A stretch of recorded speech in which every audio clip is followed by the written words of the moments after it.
Topik pada pagi hari yang berbahagia ini adalah merdeka dari polusi udara, sangat berkorelasi dengan hari kemerdekaan kita. Kenapa kita pilih materi ini? Karena seperti kita tahu di berita-berita juga indeks kualitas polusi udara di Jakarta mencapai angka 186 dengan kategori tidak sehat. Dan juga Indonesia juga menempati peringkat 1 dalam polusi udara tertinggi se-Asia Tenggara. Ini berdasarkan laporan World Air Quality 2022. Dan juga dalam negara paling berpolusi seluruh dunia, Indonesia mencapai posisi ke-26. Maka kami dari Departemen KSM, Pulmonologi dan Ilmu Kedokteran Respirasi, FK UNER, RSUD Tomo, dan Rumah Sakit Universitas Erlangga, bekerjasama dengan PDPI Cabang Jawa Timur, menyelenggarakan acara webinar awam pada pagi hari ini. Kita dalam webinar ini kita akan mengetahui bagaimana dampak polusi udara terhadap kesehatan kita, khususnya kesehatan paru-paru, dan bagaimana kita adanya kiat-kiat untuk tetap sehat dalam kepungan polusi udara. Kami ucapkan terima kasih kepada para pemateri, moderator, panitia, dan juga Ketua BDPI Jatim atas terselenggaranya acara ini. Mudah-mudahan acara bisa berjalan dengan lancar dan kita bisa memiliki pengetahuan lebih tentang polusi udara dan bagaimana dampak terhadap kesehatan kita. Demikian, terima kasih. Bila taufiq wal hidayah. Assalamualaikum warahmatullahi wabarakatuh. Kami silakan ke moderator. Salam. Terima kasih atas sambutannya oleh Dr. Isnin Anang Marhana, spesialis paru konsultan. Selanjutnya mari kita dengarkan sambutan dari yang terhormat Dr. Arif Bahtiar, spesialis paru konsultan selaku Ketua PDPI Cabang Jawa Timur. Untuk waktu dan tempat kami persilahkan. Bismillahirrahmanirrahim. Terima kasih sebelumnya dari Dr. Asadi selaku moderator. Alhamdulillah, kita panjatkan puji syukur kita pada pagi hari ini dalam kondisi sehat walafiat kita bisa bersumpah walaupun secara daring ya dalam acara kali ini. Terima kasih sebelumnya pada Dr. Isnanang selaku Ketua Departemen Biologi FKUNR. Dan terima kasih pada Dr. Indonesia Fendi, PhD, dan Dr. Garinda Almadita selaku narasumber untuk acara pada pagi. Tadi sebagaimana disampaikan latar belakang oleh Dr. Isnin bahwa saat ini berita tentang polusi udara semakin marak. Tidak tanggung-tanggung memang Indonesia menempati posisi pertama di tingkat Asia Tenggara dalam hal kualitas udara sekitar kita. Dan tentu saja ini tidak lepas dari peran seorang dokter paru untuk memberikan edukasi. Karena apa? Karena kita tahu paru merupakan salah satu organ pertama yang terpajan oleh eh, udara kotor di sekitar kita. Dan kita tahu bahwa paru juga merupakan organ terluas yang berinteraksi dengan udara yang kotor di sekitar kita, seperti yang kita hisap, yang nantinya tentu saja akan berpengaruh pada kualitas pernapasan kita masing-masing. Itu kami sebagai organisasi dan perhimpunan dari dokter paru kan selalu berusaha untuk meningkatkan bagaimana peran serta kita untuk menjaga kualitas udara yang baik di sekitar kita supaya kita pun juga bisa mendapatkan manfaat kesehatan dalam jangka waktu yang panjang. Demikian, mudah-mudahan acara yang kami persembahkan kerjasama dengan Departemen dan KSM ini bisa memberikan manfaat buat pendengar semua. Wabillahi taufiq wal hidayah. Assalamualaikum warahmatullahi wabarakatuh. Terima kasih atas sambutannya Dr. Arif Bahtiar, spesialis paru konsultan. Untuk mempersingkat waktu, mari kita beranjak ke acara inti webinar kali ini, yaitu dengan judul Merdeka dari Polusi yang akan disampaikan oleh pembicara pertama, yaitu Dr. Garinda Almaduta, spesialis paru konsultan, dengan topik dampak polusi udara terhadap kesehatan pernafasan. Waktu dan tempat kami persilakan. Terima kasih.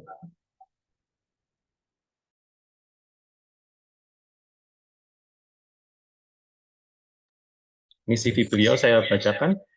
Beliau pendidikan dari Dokter Umum FKUNS 2007, spesialis di paru FKUI 2016, mengambil konsultan paru kerja di lingkungan kolegium PNKR 2021, saat ini bekerja di staf KSM Departemen Pulmonologi dan Kedokteran Respirasi RSUD Dr. Tomo FKUNS, divisi paru kerja dan lingkungan. Lalu untuk organisasi, beliau aktif di Perhimpunan Dokter Paru Indonesia PDPI, bagian bidang JKN dan Rumah Sakitan PDPI, bidang HCT PDPI, lalu pengurus harian PDPI Jawa Timur. Juga beliau aktif di Perhimpunan Dokter Kesehatan Kerja Indonesia, IDKI, bidang kajian PP IDKI Cabang Jawa Timur. Selanjutnya kami serahkan ke Dr. Garindra. Baik, terima kasih. Assalamualaikum warahmatullahi wabarakatuh. Selamat pagi dan salam sejahtera untuk kita semua. Di hari Jumat Barokah kali ini, izinkan saya, Garindra Almadita, membawakan materi terkait dampak polusi udara pada pernapasan.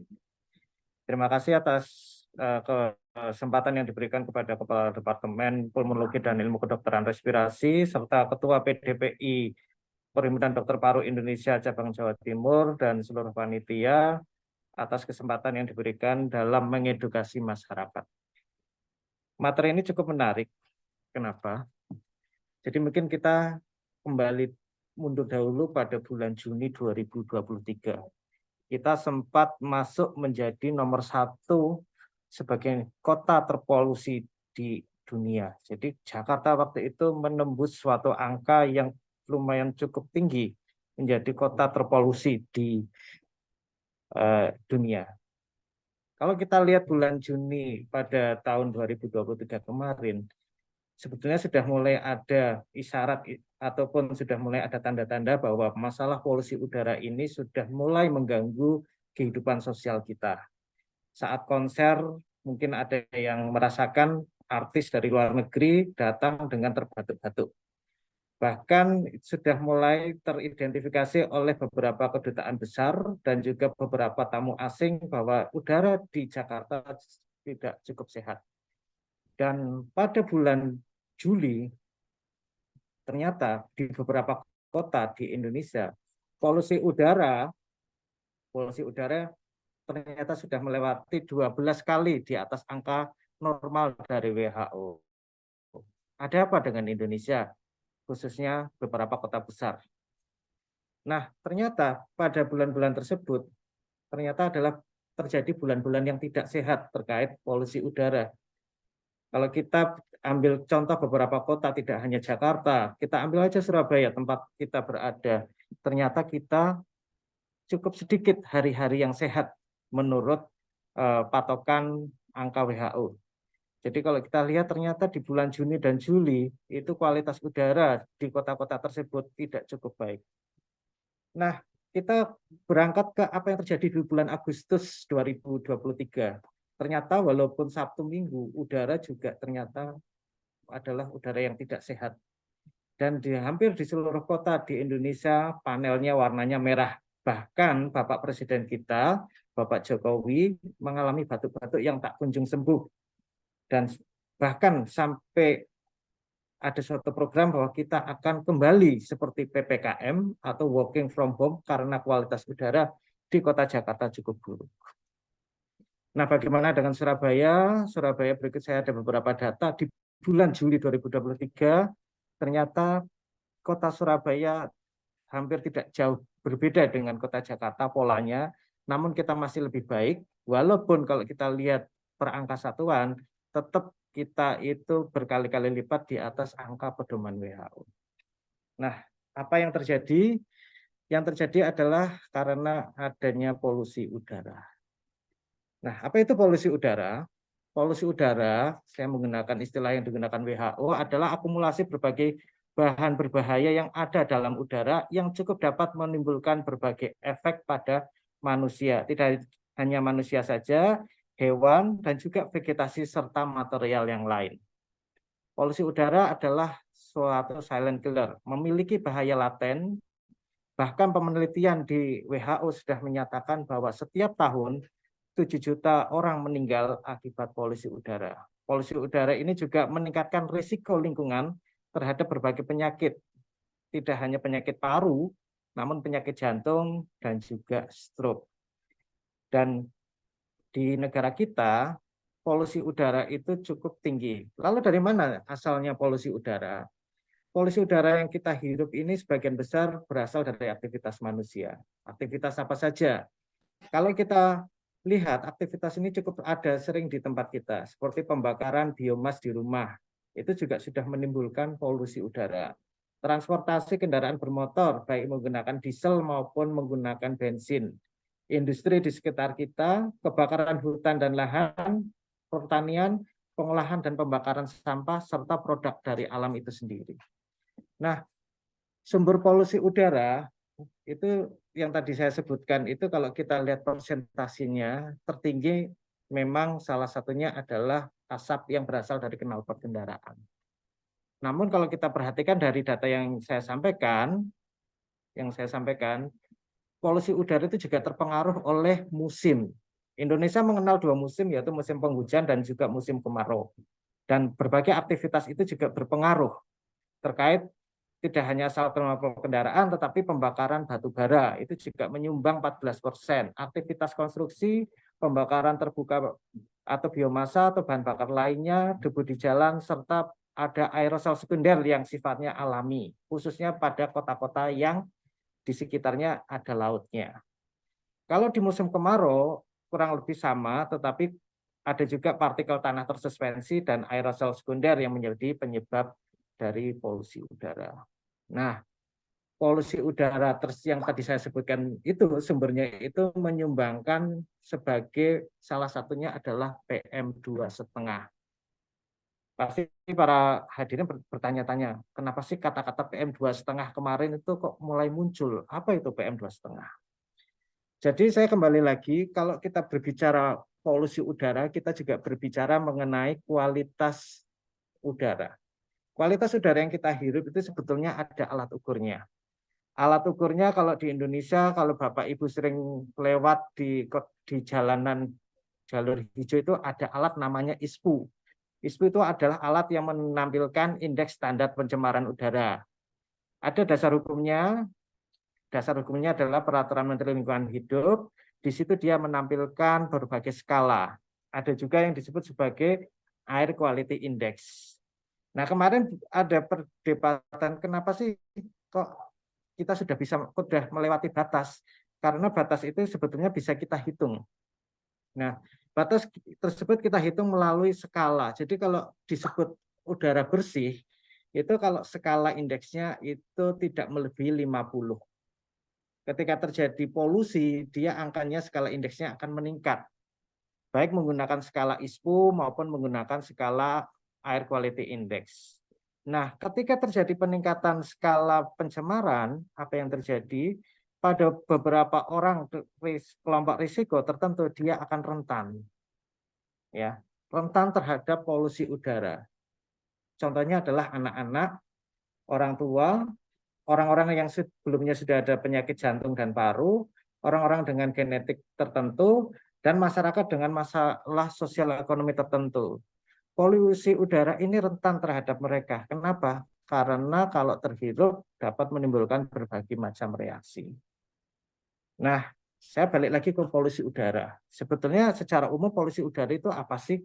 Sebetulnya kalau kita permudah kita bagi menjadi 2, yaitu yang kita sebut sebagai particulate matter atau materi berpartikel, kemudian gas. Jadi tidak hanya sumber polusi itu tidak hanya kalau kita membakar terus keluar asap CO2, tidak hanya itu saja. Tetapi ada sumber-sumber lain seperti CO atau karbon monoksida, nitrogen oksida, ozon permukaan tanah, gas sulfur dioksida, amonia, dan gas-gas senyawa organik larut. Nah, ini adalah contoh-contoh gas-gas lain yang menimbulkan polusi udara. Salah satu yang menjadi perhatian kita adalah particulate matter. Particulate matter itu kalau kita ini adalah semacam debu, lebih mudahnya adalah debu, namun ukurannya memiliki ukuran yang sangat kecil. Ukurannya berkisar antara di bawah 10 mikron. Ada 3, yaitu coarse particulate matter, fine particulate matter, dan ultrafine particulate matter. Yang menjadi concern kita dalam 2 bulan terakhir ini adalah PM2,5. Apa itu PM2,5? PM2,5 ini adalah salah satu komponen yang menjadi patokan untuk menentukan salah satunya pencemaran udara. Saya berikut menampilkan data bagaimana tidak hanya particulate matter dan gas saja yang dijadikan patokan, namun ada juga zat-zat yang lain. kalau kita lihat ISPU itu menampilkan 7 parameter, ya, mungkin saya lewatkan aja. Nantinya kalau ISPU itu kita konversikan bahwa pada level tertentu dia akan menimbulkan gangguan kesehatan. Nah, bagaimana kita menilai kualitas udara di sekitar kita? Selain ISPU juga ada juga yang bisa kita gunakan, yaitu menggunakan gawe kita, yaitu gadget kita. Kita bisa melihat kualitas udara di sekitar kita. Nah, ini adalah partikel meter yang tadi saya sampaikan. Jadi campuran bahan organik, anorganik memiliki ukuran tertentu. Kalau kita bayangkan satu helai rambut itu dibagi menjadi 7, maka ukuran dari partikel meter itu adalah sekitar 10 mikron.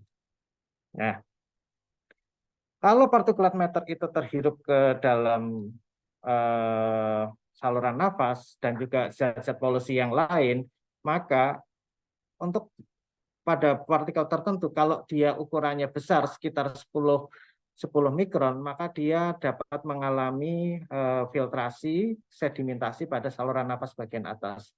Tetapi pada ukuran-ukuran yang lebih kecil atau sekitar PM2,5 bahkan yang ultrafine, ketika terhirup oleh saluran nafas, dia justru bisa terhirup lebih dalam, masuk sampai ke yang kita sebut alveoli. Nah, disitulah setelah sampai di alveoli, dia bisa masuk ke dalam tubuh kita dan melakukan berbagai reaksi. Kenapa kita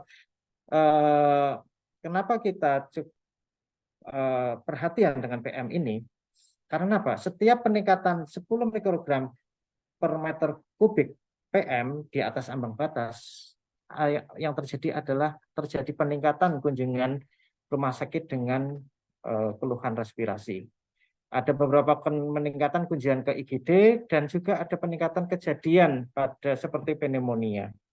Nah, beberapa penelitian sudah membuktikan bahwa ketika terjadi kenaikan PM2,5, kenaikan zat-zat sulfur dioksida maupun PM10, maka terjadi kenaikan kasus pneumonia. Dan ini adalah penelitian yang sudah dilakukan di beberapa kota, baik Bandung, Palembang, dan Jakarta pada tahun 2014 sampai 2020. Nah, paru, saya mengingatkan kembali kepada Bapak Ibu, paru adalah pintu masuk untuk polusi udara itu. Dan ketika masuk, setelah bereaksi, dia bisa berdampak akut maupun kronik terhadap berbagai organ. Salah satunya adalah paru itu sendiri, jantung, sistem kekebalan tubuh, sistem reproduksi, gangguan pencemaran, dan juga sistem saraf pusat. Penelitian di dunia, penelitian WHO dan penelitian di beberapa center di dunia ternyata berdampak terhadap berdampak langsung pada sekitar 4 juta orang. Kalau di paru, pencemaran udara itu dapat menimbulkan menjadi faktor risiko terjadinya PPOK 21%. Menjadi faktor risiko untuk memicu kanker paru hingga 15% dan 13% dapat menimbulkan infeksi saluran nafas bagian bawah. Dan beberapa penelitian juga sudah menunjukkan bahwa ternyata kematian akibat polusi udara secara tidak langsung itu juga cukup tinggi. Penelitian di berbagai center juga menyebutkan angka kematian per 100.000 orang akibat PM2,5 itu juga meningkat, baik di Singapura, Jepang, Malaysia, Indonesia, India, maupun Cina. Kalau di Indonesia, ternyata suatu studi menyebutkan bahwa kematian per 10.000 orang adalah sekitar 19 orang, apapun penyakitnya. Nah, sebagai dokter paru, kita juga mengenal bahwa faktor risiko polusi udara itu organ yang pertama yang terkena adalah organ paru. Dan polusi udara ini memiliki risiko terhadap PPOK sekitar 36%, pneumonia 32%, dan asma sekitar 28%. Nah, tidak hanya ada paru saja, namun polusi udara memiliki efek jangka pendek dan juga jangka panjang terhadap berbagai organ. Kalau efek jangka pendeknya adalah iritasi selaput lendir, baik mata merah, hidung berair, mudah bersin, ataupun iritasi saluran nafas atas dan bawah, yang salah satu tandanya adalah peradangan sakit tenggorokan, batuk, dan dahak. Juga terjadi peningkatan angka ISPA, peningkatan serangan asma, PPOK, peningkatan serangan jantung, dan peningkatan kunjungan IGD. Kalau efek jangka panjangnya apa? Efek jangka panjangnya terjadi hiperaktivitas bronkus, reaksi asma, PPOK, bahkan sampai risiko stunting karena efeknya sudah melibatkan sistemik. Dan kalau seperti itu, dari mana kita bisa masuk polusi itu? Polusi itu masuk selain dari luar ruangan, bisa juga polusi itu ada di dalam ruangan. Bahkan pada kondisi-kondisi tertentu, kalau Bapak Ibu perhatikan, contohnya pada kasus di provinsi dengan kebakaran hutan. Walaupun kita sudah menutup pintu, asap kebakaran hutan itu bisa masuk ke dalam rumah. Dan itu juga menimbulkan efek jangka panjang. Nah, ini adalah salah satu data yang saya miliki berdasarkan penelitian salah satu guru besar paru, bahwa ternyata kenaikan indeks standar pencemaran udara itu juga diikuti oleh standar kenaikan kunjungan ke IGD. Jadi semakin tinggi pencemaran udara, maka semakin tinggi ini kunjungan ke IGD. Bahkan beberapa data juga menunjukkan terjadi peningkatan konsultasi melalui telemedicine. Jadi kalau beberapa sejawat kami, dokter-dokter yang memberikan layanan telemedicine, itu mengalami peningkatan jam konsultasi, dan kebanyakan kasusnya sekitar ISPA, asma, maupun keluhan-keluhan pada sistem saluran nafas respirasi. Nah, apa yang bisa kita lakukan Bapak Ibu? Jadi kami mengajak Bapak Ibu untuk melakukan upaya promotif, yaitu mari kita melakukan penyuluhan kesehatan kepada masyarakat dan juga memberdayakan puskesmas dalam menanggulangi dampak polusi udara bagi kesehatan. Dan kami sebagai dokter paru juga terpanggil tidak hanya melakukan promotif saja, tapi juga melakukan upaya pencegahan. Maka yang bisa kita lakukan adalah melakukan program screening penyakit respirasi akibat dampak pajanan polusi udara, serta menilai tingkat keparahan pasien mengalami respirasi akibat dampak polusi udara. Bagaimana nanti akan pada pembicara berikutnya yang kedua, dan juga melakukan upaya kuratif dan rehabilitatif. Dan sebagai penutup, polusi udara adalah masalah kita bersama, dan jelas polusi udara berdampak terhadap kesehatan dan perlu kesadaran lintas sektoral dalam penanganan polusi udara. Demikian yang bisa saya sampaikan, dan kita terbuka untuk diskusi. Untuk waktu dan tempat saya kembalikan kepada moderator. Terima kasih atas materinya Dr. Garindra. Lalu lanjut saja untuk pembicara kedua, kami sampaikan oleh pembicara Dr. Wiwin Is Effendi dengan topik kita sehat dalam kepungan polusi udara. Untuk waktu dan tempat kami persilahkan. Baik, terima kasih atas kesempatan yang telah diberikan. Assalamualaikum warahmatullahi wabarakatuh. Setelah tadi Dr. Garin memberikan sharing tentang efek terutama polusi udara terhadap kesehatan paru, karena tema pada webinar awam ini adalah tentang bagaimana kita merdeka dari polusi udara. Artinya kita berusaha sebenarnya dengan kondisi seperti itu, kita sebenarnya juga mempunyai usaha untuk melakukan meng-counter attack katakanlah seperti itu, dengan apa banyak hal yang bisa kita lakukan. Pola hidup sehat juga bisa, tetapi ini yang kita ambil adalah dari aktivitas fisik ya. Jadi kita tidak membahas mungkin tentang masalah makanan atau apa, tapi kita lebih tentang aktivitas fisik. Jadi sama seperti kalau kita berperang, kalau kita dalam kepungan musuh, kita juga perlu strategi. Kalau musuhnya banyak, jumlah kita sedikit, nggak mungkin dong kita maju itu namanya bunuh diri, bisa dikatakan seperti itu. Tapi kita harus punya strategi.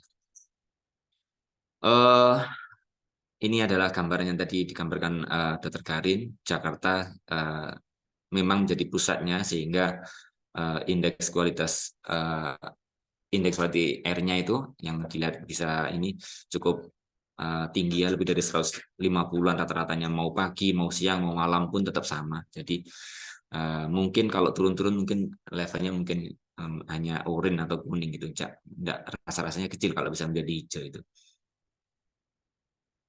Jadi tadi yang seperti Dr. Gadin sampaikan, kurang lebih ada tujuh hal yang diperiksa dalam mengukur kualitas kebersihan atau kesehatan dari udara itu ya, mulai dari partikel matter yang ukurannya kurang dari 25 atau yang antara 25 sampai 10 mikrogram, dan juga gas-gas yang lainnya ya.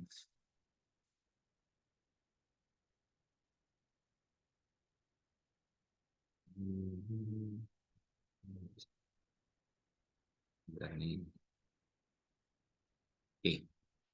Nah, kita sebenarnya kalau tentang aktivitas yang bisa kita lakukan, kita bermainnya nanti di kira-kira di sini. Kita kira-kira apa nanti yang bisa kita lakukan kalau misalkan nanti kalau indeksnya misalkan dilihat di apa namanya, teman-teman lihat di misalkan mau menggunakan aplikasi di mobile phone-nya atau dilihat di komputer, kalau misalkan standarnya sudah menunjukkan misalkan angka yang merah gimana, nanti kalau misalkan masih kuning atau sudah oranye bagaimana, itu nanti kita mainnya di sana nanti kira-kira. Karena memang kita berbicara tentang sesuatu yang mempunyai efek baik, artinya aktivitas fisik atau olahraga itu sebenarnya juga mempunyai efek yang baik. Tak terbantahkan kalau aktivitas olahraga yang dilakukan dengan baik dan benar itu bisa memperbaiki kesehatan, bisa mengurangi risiko penyakit metabolik, dan sebagainya. Tetapi di satu sisi kita juga berhadapan dengan polusi udara, baik secara efek jangka pendeknya maupun jangka panjangnya itu sama-sama harmful ke kita ya. Jadi itu yang harus kita jaga. Jadi kita nanti bagaimana berusaha agar kita masih bisa mendapatkan efek dari physical activity-nya, tetapi kita juga tetap aman ya. Dari jurnal yang saya ambil di tahun 2022 ini, dari suatu jurnal Front Physiology, sebenarnya kalau masih dalam tahap akut itu kita lihat di sini ya. Ini adalah gambaran kalau misalkan ini exercise dan air pollution pada saat masih dilakukan, masih akut katakan, atau dalam jangka yang masih jangka waktunya masih pendek, itu sebenarnya parameter-parameter untuk kesehatan, artinya oxidative stress, kemudian antiinflamasi, kemudian antioksidatif respon, itu semuanya masih baik ya. Jadi responnya masih baik. Kemudian inflamasinya juga relatif bisa diturunkan, karena peran dari exercise sendiri memang bisa menurunkan antiinflamasi, menekan mulai dari inflamasi dan sebagainya, termasuk antioksidasinya bekerja dengan baik pada saat eksesnya itu dilakukan dalam jangka akut. Ini percobaan ini memang menggunakan kelinci, di mana dia juga langsung melakukan exercise, juga dipapar dengan air pollution. Tetapi teman-teman lihat, kalau ini sudah berjalan dalam kronik, ternyata ininya turun, oksidatif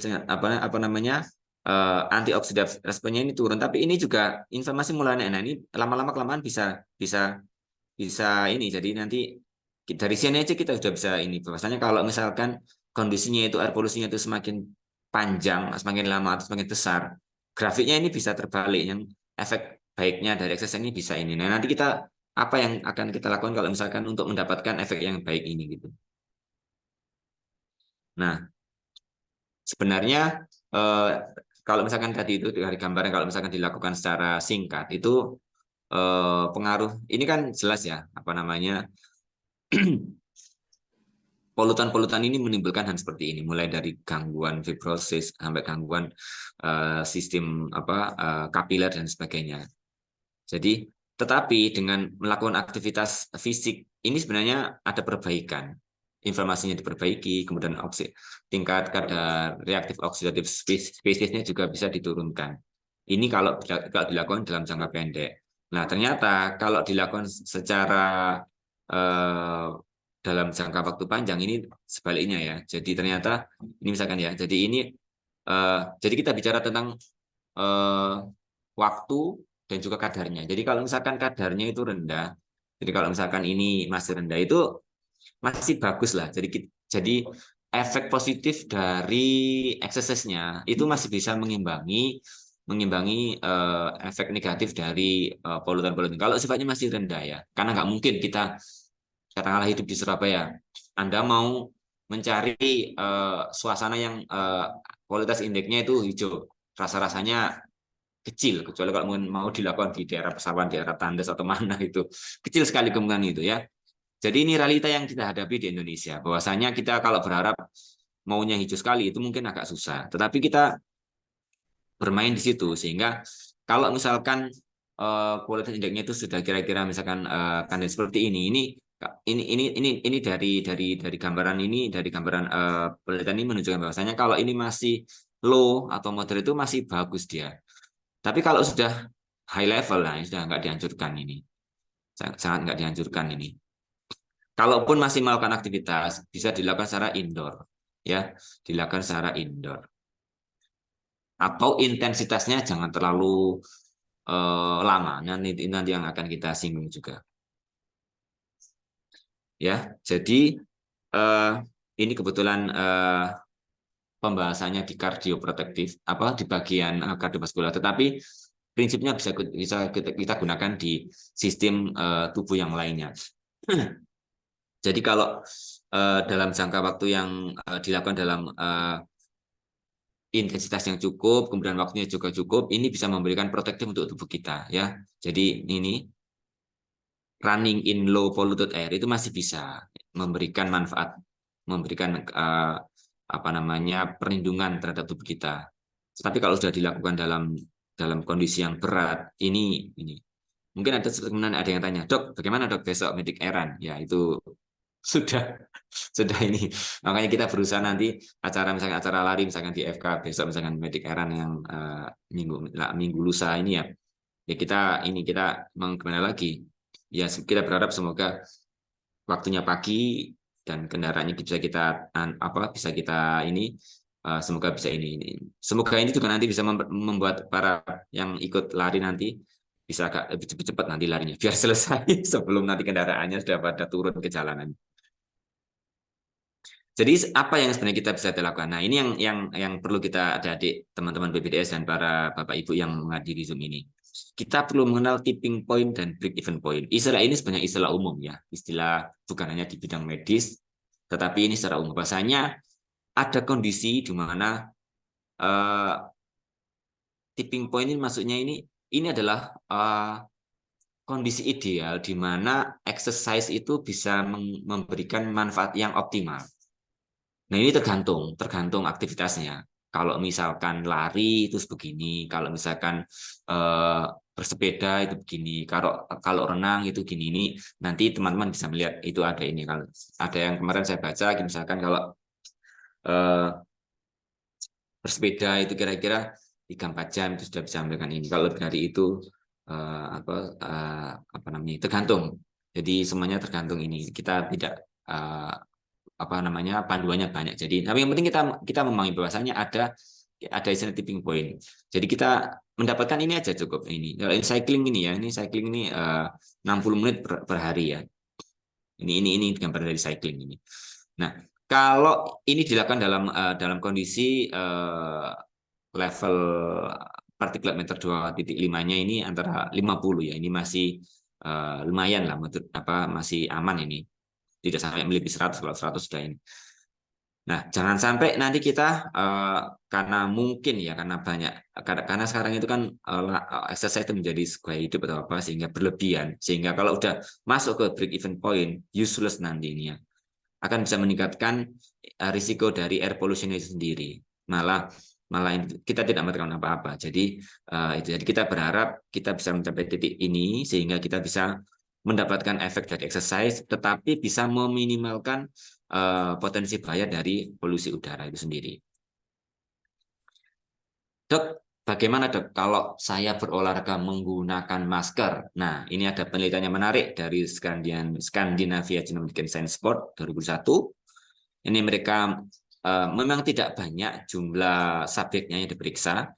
Mereka menggunakan 3 kelompok tanpa masker seperti saya, karena kebetulan saya lagi batuk pilek juga. Mungkin beda kalau Pak Jokowi batuknya katanya Pak Sandiaga Uno karena masker. Saya nggak tahu ini kenapa. Ada yang pakai N95 respirator. Ternyata tidak ada bedanya ya kalau panjenengan lihat ya. Heart rate-nya juga relatif sama, respiratornya juga relatif sama. Jadi tidak terlalu beda. Jadi kalau ada pertanyaan bagaimana dok menggunakan masker saat olahraga? Boleh ya. Disesuaikan kemampuannya. Ini mungkin saja karena ini di luar negeri, orang terbiasa berolahraga mungkin beda kalau dilakukan di sini. Ini kita belum lihat. Nanti teman-teman kalau mau karya akhir mungkin mau bisa dilihat olahraga menggunakan masker bagaimana nantinya ya. Memang ada efek minornya juga sedikit tapi di mana antidal dari karbon dioksidanya karena kita kan orang bernafas mengeluarkan oksigen itu sedikit yang menggunakan N95 agak sedikit lebih. Tapi ini tidak terlalu bermakna ya. Jadi tidak terlalu bermakna artinya dalam ini. Jadi itu ya. Jadi itu yang bisa saya sampaikan bahwasanya sebagai kesimpulan bahwasanya olahraga atau aktivitas fisik itu memang memberikan manfaat, tetapi di sisi lain dalam kondisi sekarang ini Jakarta ataupun kota besar Indonesia secara umum itu kita masih masalah polusi udara dari industri, dari kita sendiri, dari kendaraan itu masih menjadi ini ya. Perlu kita melihat sebelum kita melakukan aktivitas olahraga kita harus menentukan ini ya. Saya ini mau menjadi apa sih olahraganya? Kalau hanya sekedar untuk istilahnya itu memperbaiki kapasitas apa namanya metabolisme kita, tapi kita tidak terlalu yang butuh yang intensitasnya itu yang berat, ya kita bisa memilih ini karena nanti dengan apa namanya kalau misalkan mau melakukan yang apa exercise-nya itu yang berat ini mungkin dilakukan di indoor aja kalau dalam kondisi sekarang ya. Jadi sebelum melakukan aktivitas fisik goalnya dilihat saya mau yang apa ini olahraga ini mau menjadi atlet atau sekedar untuk ya sekedar apa namanya sehat secara aja dan jangan lupa untuk selalu memonitor kualitas udaranya ya mau menggunakan tadi itu banyak aplikasinya itu insya Allah itu real time jadi bisa dipantau secara ini kemudian yang tadi itu yang saya bilang listening to your body ya didelok awake dhewe ya dilihat bagaimana jadi harus tahu mana saat kita harus optimal dan mana saat kita harus berhenti di titik poin ini harus berhenti ya. Kemudian tentang penggunaan masker N95 di mana masker N95 bisa memfilter lebih banyak partikel ya, bukan gas ya. Kalau gas rasanya susah. Partikel kita bisa memfilter di sini itu masih bisa digunakan dan dibandingkan dengan surgical mask ini saya sendiri pernah waktu masih di luar tuh lari juga menggunakan surgical mask ya alhamdulillah masih bisa. Itu yang bisa saya sampaikan. Kita lanjutkan dengan sesi diskusi. Terima kasih. Saya kembalikan ke moderator. Ya, terima kasih atas materinya Dr. Wiwin Is Effendi. Lanjut saja kita beralih ke tanya jawab. Mungkin saya ambilkan dari kolom chat terlebih dahulu. Ini pertanyaan pertama, mungkin ke pembicara pertama, Dr. Garindra, dari Mas Fauzi. Ini dengan pertanyaan, kami dari kecil hidup di perkotaan, dok. Sudah terbiasa dengan udara yang di sekitar. Kira-kira bagaimana ya, dok, cara mudah agar kita tahu kalau ternyata udara yang kita hirup ini di sekitar kita ini terpolusi tidak sehat. Karena kadang kami tidak merasa udara berbau lain. Oke, terima kasih. Baik, terima kasih atas ini kesempatannya. Saya membagikan satu link karena itu menyambung dengan pertanyaan berikutnya yaitu share aplikasi untuk melihat indeks udara. Mungkin terlihat nggih. Sampun terlihat. Jadi Bapak Ibu saya tidak mau bermaksud untuk endorse atau apapun, namun saya melihat aplikasi ini sangat membantu kita untuk melihat kualitas udara di sekitar kita. Selain dua aplikasi ini, ada satu aplikasi lagi yang belum saya masukkan di sini adalah namanya aplikasinya Kementerian Lingkungan Hidup dan yaitu namanya aplikasi ISPU. Langsung buka aja kalau misalnya mungkin di marketplace-nya Android dua ini dan di situ bisa dilakukan melihat informasi yang ada. Jadi itu yang pertama. Berikutnya adalah menjawab pertanyaan apa yang harus kita lakukan. Ya, ketika udara yang kita hirup sudah tinggi. Jadi kita ada yang disebut sebagai protokol sebentar, mohon maaf sebentar. Protokol mungkin terlihat ya di layar ya, protokol kesehatan polusi udara. Jadi ada beberapa yang kita sebut sebagai protokol kesehatan polusi udara, baik itu outdoor maupun itu indoor. Nah, salah satu protokolnya ini masih salah satu yang dianjurkan, kita mengenal 5M. 5M-nya apa? Untuk Bapak Ibu yang akan beraktivitas di luar ruangan, seperti olahraga, berangkat bekerja, bermain ke pasar, dapat melakukan pemeriksaan kualitas udara real time sebelum beraktivitas dengan menggunakan aplikasi yang tadi saya sebutkan di depan.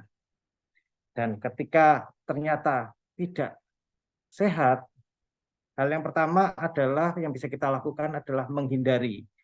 Kalau menghindari berarti caranya adalah tidak melakukan aktivitas. Tetapi ketika aktivitas itu harus kita lakukan, maka yang kita lakukan adalah melakukan mitigasi risiko. Salah satunya adalah menggunakan masker. Nah, contohnya adalah cara pengaplikasian kualitas udara. Yang pertama adalah begitu Anda melihat warnanya merah. Warnanya merah itu artinya apa? Artinya udara di lingkungan kita itu tidak sehat, maka kita yang pertama adalah menutup dengan masker. Yang kedua adalah menutup ventilasi.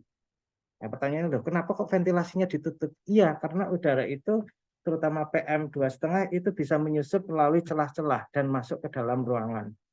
Sehingga ada salah satunya adalah setelah kita menutup, kita membuang udara yang ada di dalam keluar dengan cara memasukkan udara bersih atau mengeluarkan dengan exhaust.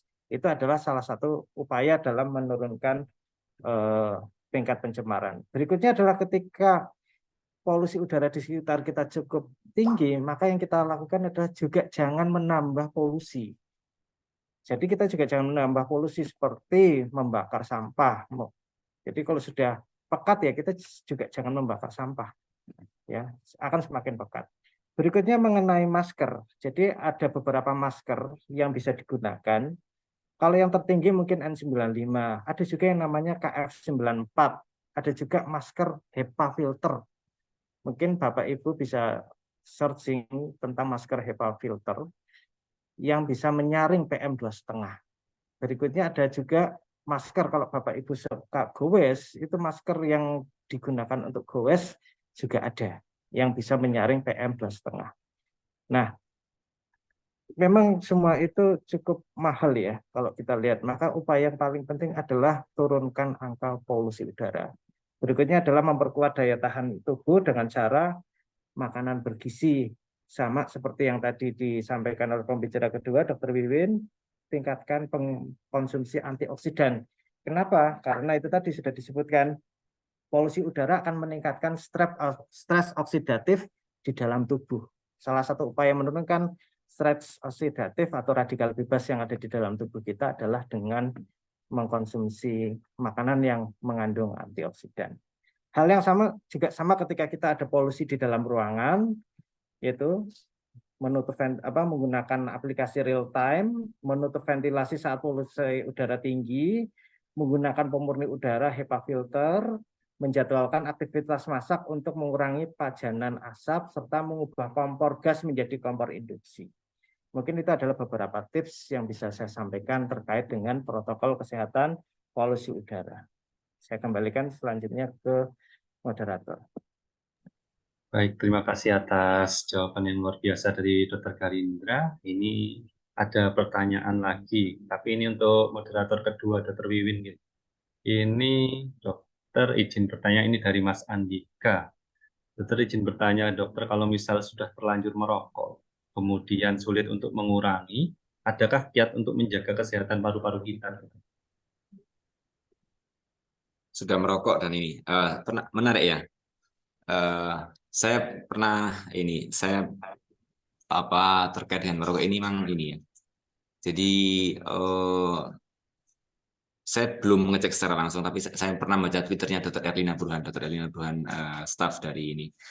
Beliau pernah membaca penelitian tentang merokok ini memang ini tergantung genetik ya. Artinya ada di Inggris kalau nggak salah itu secara kita nggak tahu somehow bagaimana itu dia itu punya genetik untuk nggak tahu justru dengan merokok itu malah dia bisa memberinya apa bisa pokoknya di luar inilah di luar ini kalau misalnya selama ini kalau merokok itu inilah itu tapi itu jangan dipakai sebagai acuan bahwasanya merokok ini karena memang dia menggunakan nggak tahu genetik mana sehingga dia justru rokoknya itu bisa apa namanya bisa membantu untuk memberikan perlindungan itu mungkin di luar anomali yang ini tapi itu nah terkait dengan pertanyaan tadi bagaimana kalau sudah merokok ya kita tahu bahwasanya tadi Dr. Garuda juga menyampaikan bahwasanya efek rokok ini sama seperti efek dari polusi udara secara umum. Artinya dia mungkin efeknya lebih banyak ke jangka panjangnya. Kita tidak terbantahkan bahwasanya rokok ini adalah salah satu faktor risiko untuk berbagai macam penyakit,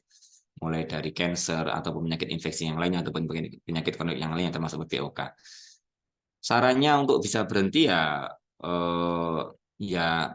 apa namanya?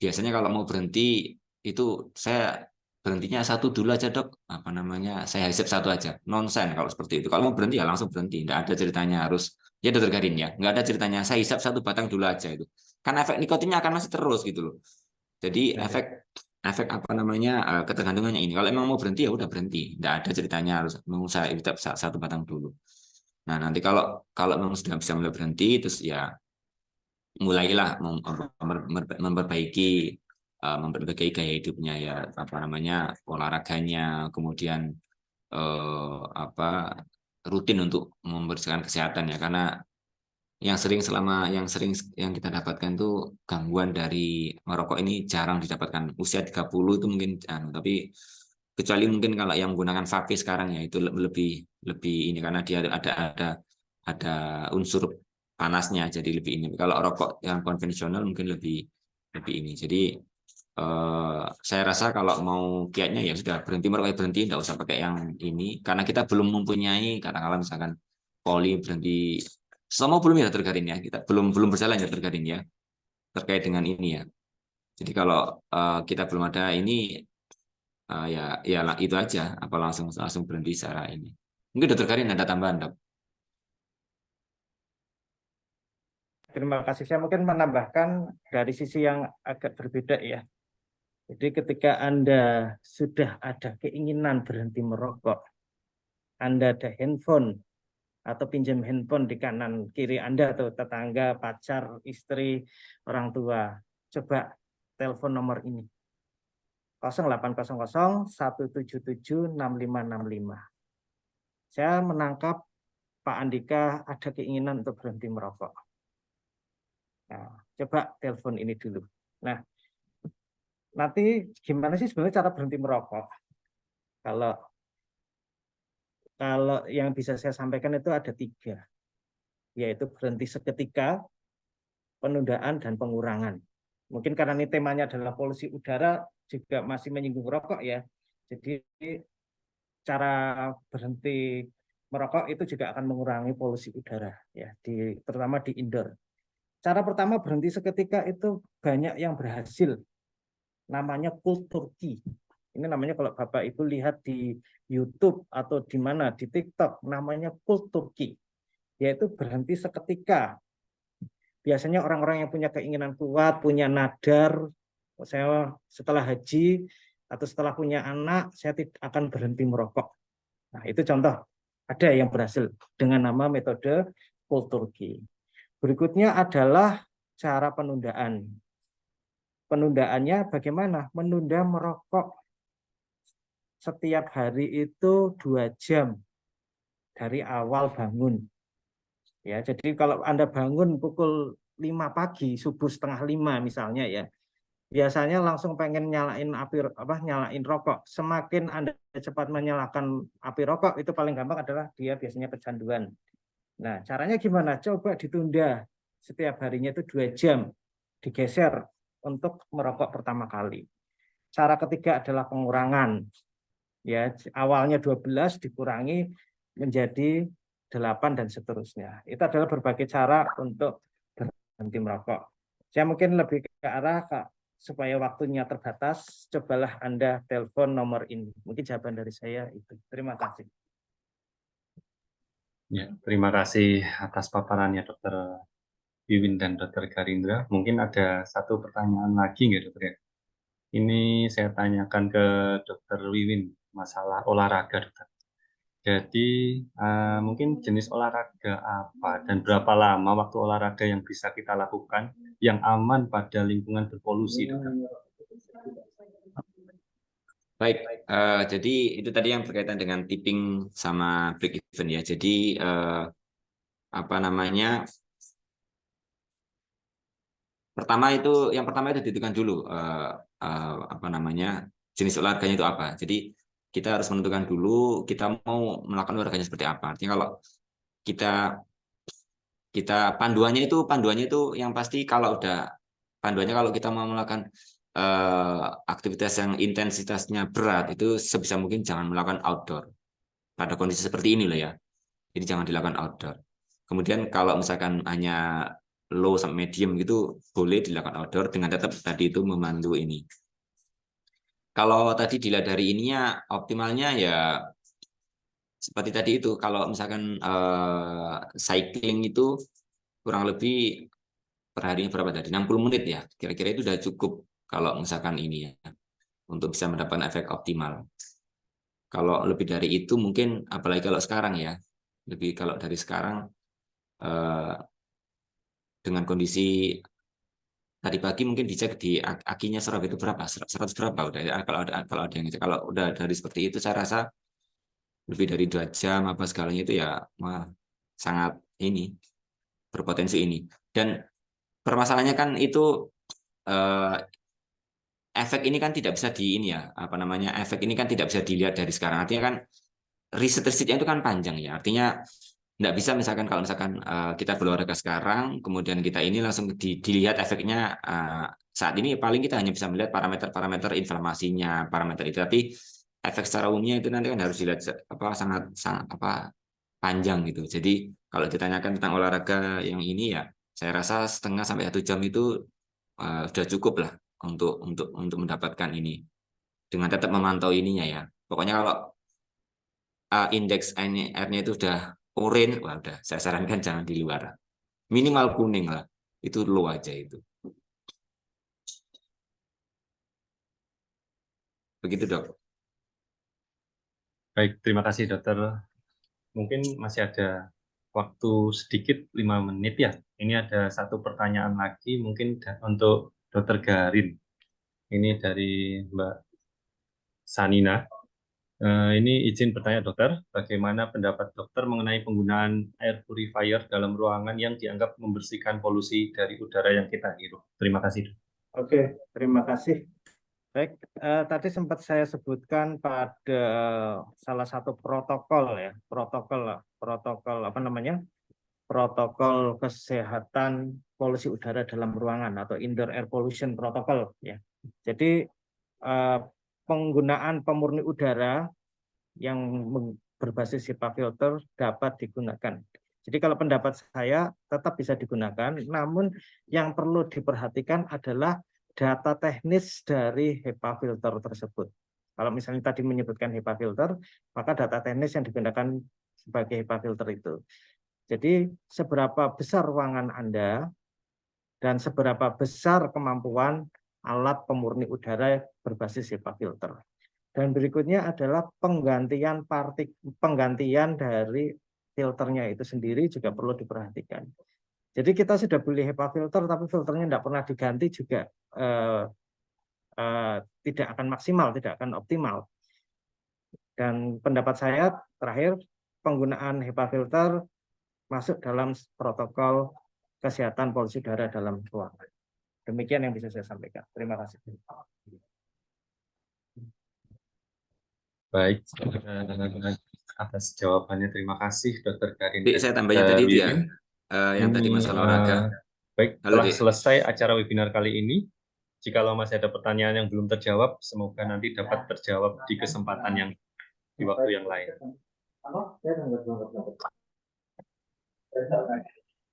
Kami sampaikan terima kasih kepada pemateri Dr. Garindra Almaduta, spesialis paru konsultan, dan juga Dr. Wiwin Is Effendi, spesialis paru konsultan PhD, untuk ilmu yang sangat bermanfaat bagi kami. Akhir kata, mohon maaf bila ada banyak kekurangan dari kami selaku panitia dan juga pembawa acara. Kami tutup. Assalamualaikum warahmatullahi wabarakatuh. Waalaikumsalam warahmatullahi wabarakatuh. Terima kasih atas Terima kasih, Dr. Garin. ya,